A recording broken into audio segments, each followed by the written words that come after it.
What I want to do here really quickly is show you an unknown zodiac communication.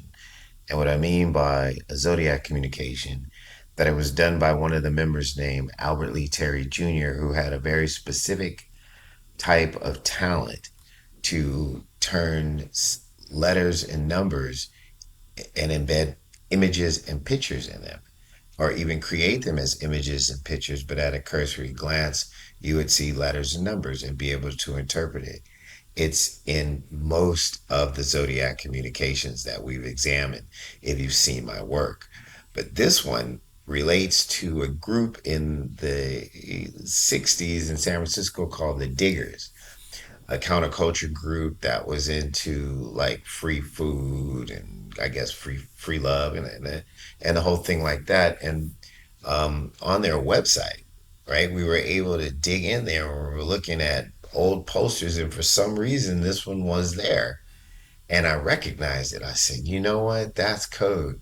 That's code for telling people that the female member, Ellen, was going to give a speech, right? And it wasn't until just recently that I had looked back at it. I'd forgotten all about it, right? And I was like, well, let me look into it a little bit deeper to see if Albert Lee actually did that document. So I'll go in here, right? I'm going to go to the Zodiac folder for 2025. I'm going to find that poster for you. Okay, here it is. Let me clear that out. All right, so it says, let's go full screen. Anti-rat demonstration because the generous and helpful city of San Francisco has decides to help us with our health problems. We are gonna to help them with theirs. April 1st, 1967, City Hall, something PM,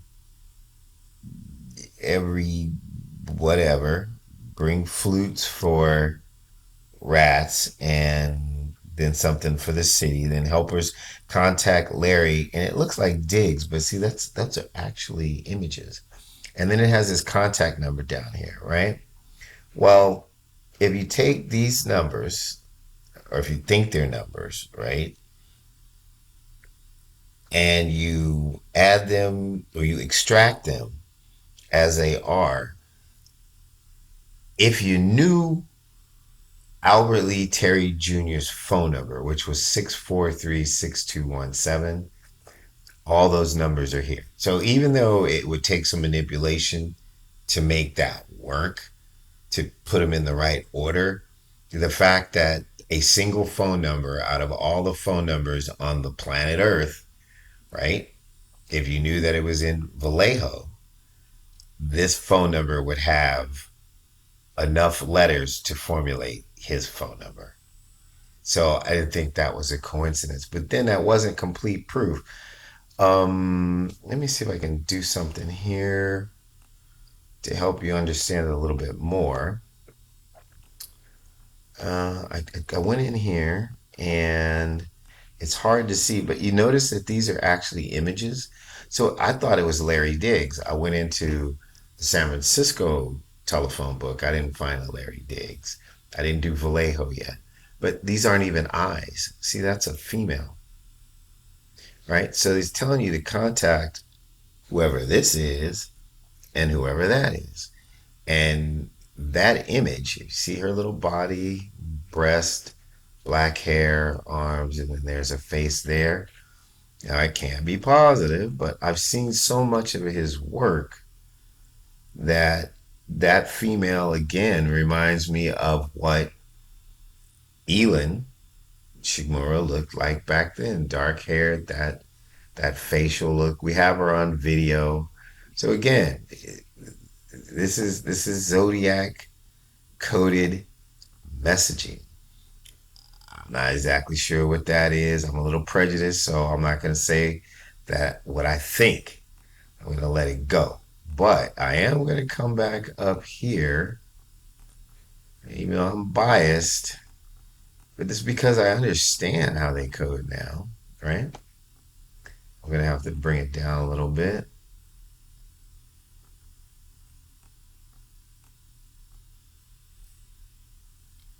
I believe that that A is for Albert, right? I believe that Z is for Zodiac. And not really sure how to translate these other images. I would have to take a little bit more time and take a look at them. But I'm sure it's some type of, indication as to a location. So, but I'm not positive. Now, this looks like I don't know what that is, like a plug, like electrical cord or something like that. But if you notice in the letter, right, part of the code is that some letters, they press the pen, the blue pen, a little bit deeper on the letters. So you're supposed to extract those letters, right, in order to get the code. It's not that easy to know exactly all the ones because it's a little faded, but you could definitely see this one, this one, this one, this one, this one, this one, this one, this one, that one, that one, that one. Part of San Francisco. So that's how the Zodiac works. They highlight things to extract the light to talk in front of you. But you notice how that's also an image. See how there's an image there, even though we say it's San Francisco, but these are images. That is a dead giveaway for Albert Lee Terry Jr. Communications, right? This was 1967, according to the flyer. And I remember when I think I did do some of the decoding. I might have extracted this stuff. All I remember is when I was decoding it, it was something about so Ellen's middle initial is D. It's Elin D. Schmorsh. Changed it to LNS. Fletch when she became legitimate, became a teacher and spent 30 years trying to make up for all the bad things that she did in terms of the murders. But, had they not killed anybody, these people were actually doing something to stop the Vietnam War and to save their friends. So I just want to throw that out there, right? Not wish they hadn't done the murders. I would have supported them myself. Okay. But we're doing a murder investigation, and I'm trying to give you evidence that these are the people that were involved, and so I'm dissecting the information that they've given us. But I believe that this was um, Ellen D. Shigmore, right? This was Albert Zodiac, and this is some kind of communication. Again, there's another picture right there. And I'm going to show you something even way more definitive. So again, another image. Pull that up, right? So let me drop this and show you something. So I took that folder, that flyer, put it in my Word program and did the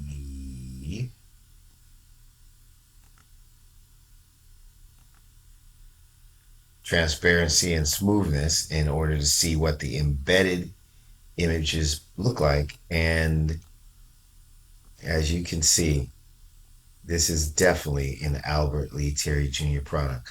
Look at that, right? There is no doubt because it had that kind of glow with the paper where this is an 1800 process that was in England. A guy was a photographer who learned how to coat regular paper with a salt solution to make it absorb light. And you could shoot light images on there. It's like you do with photographs, right? But not develop them. So the images are on the paper, and then you just write on top of it. Zodiac seemed to always want to use a blue pen. I mean, that was his thing, right? And so he uses his blue pen and does his little design thing, Albert Lee Terry Jr. And I guess if you took a photograph of it and you looked at the negative, you would see this kind of stuff, depending on the amount of exposure, what you would see. So again, um, I just wanted you to see all these images. You know, there's an image there, image there. Here's one. Look at that. See, there's a lady in there. That almost looks like a photograph, almost right, really, or it's a really cool drawing. I see there's an image in here of a person kind of sitting in a squatting position. That looks like a photograph right there. I mean, there's tons of images in there. I think they were testing out this type of coding solution for the activities they were going to take place in, because they were not only doing murders and writing ciphers and getting them published, but they were doing espionage. They were in the intelligence photographic area of naval intelligence, and they were stealing highly sensitive photographic uh, um, communications that were capturing submarine and ship movements using satellite live feed and specialized cameras from aerial airplanes, which at that time was highly experimental. As a matter of fact, Vietnam War was the first time it was ever used in a real live war situation, and they were testing that in San Francisco at NAS Alameda, where I believe Ellen was attached to, and a guy by the name of H.M. Love, who was the inside guy on the USS Enterprise CVN 65. Albert, I believe, was stationed down in San Diego at North NAS North Island, I believe it is, or and Imperial Beach. Well, Imperial Beach actually had an enlisted men's club, right? Like an officers club, which was right on the edge of Tijuana, like right there. Imperial Beach, like so, they had a store. So when Darlene Farron's sister says that she had a friend by the name of Lee who used to bring her gifts all the time, they came back from Tijuana. She's probably talking about Albert Lee Terry Jr. And he was bringing back gifts from the store at the enlisted men's club at Imperial Beach Naval base. It wasn't always a naval base, but it had gotten a designation as a naval air station base support unit by the time that the Zodiac was doing their thing. So again, so you see some more images here. I just want you to know this is no doubt, all right, a production by Albert Lee Terry Jr. This is this guy's signature. This is his work. There's a real obvious picture. How about these pictures, right? And this is a Zodiac communication in 1967. So these people, this none of the stuff they were doing was by accident. This is by design. There was a lot more coding. See, look at that pictures right here, all the stuff. Again, even the phone number is just all pictures. Look at that. And if I broke it down to you, so his number was 643-6217, right? And let me just go to it real quick. Let's see if I have time to do this. Or if I can. Let me pull it up real quick.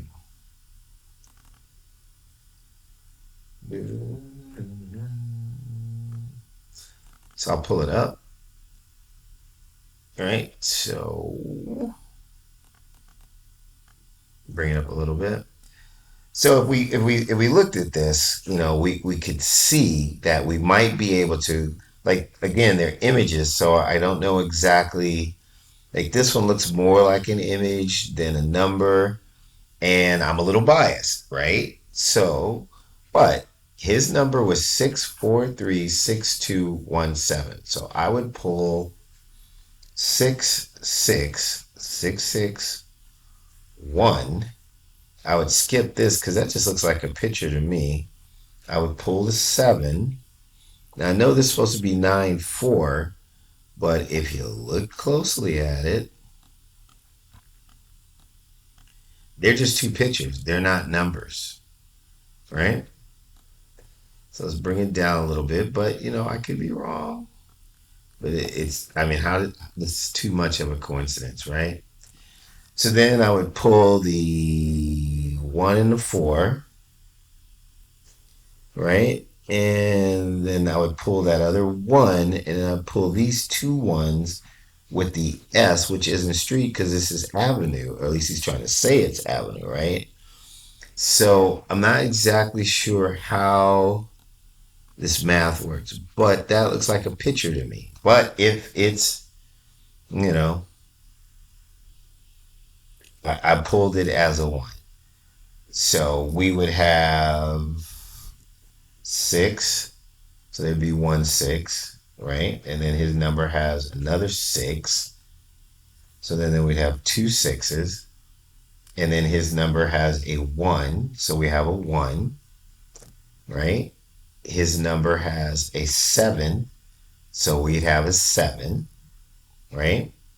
His number has a four. So now we have a four. And then after that, he has a three and a two left.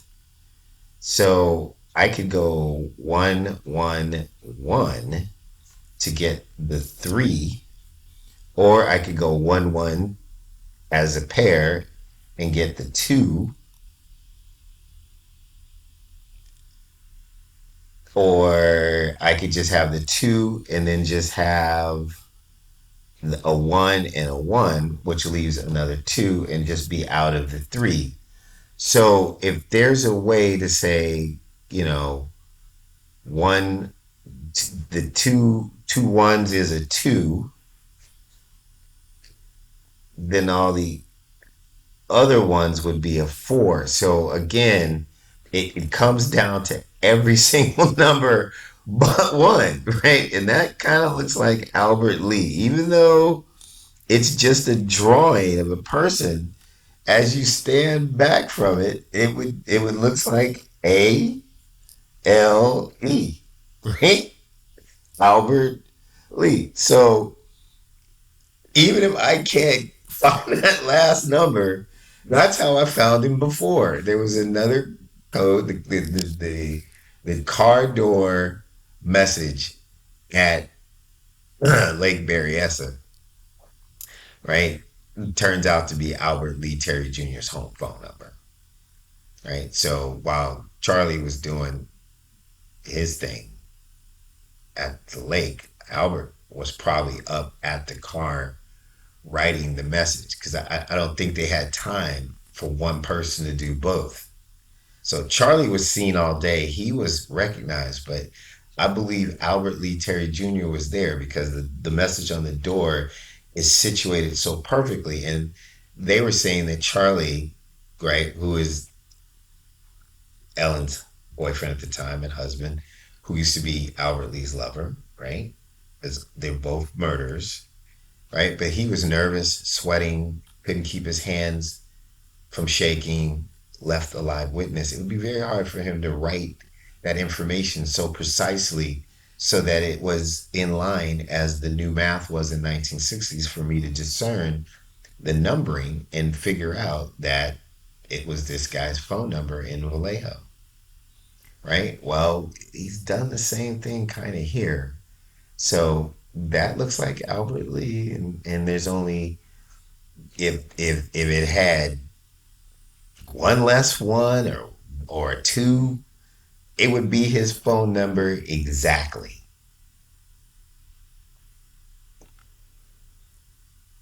So again, this is the kind of work that I've done in order to show you that I do know what I'm talking about. So this is what it looks like in negative form, right? And let's see if I can get let's take it back. Oh, and then that's what it looks like in its normal form. I'll bring it down so you can see it change, right? Before your eyes. And then you blow it up. You bring it over and you get your images. Would you like to know who that picture was? Probably a picture of himself in a suit. There you go.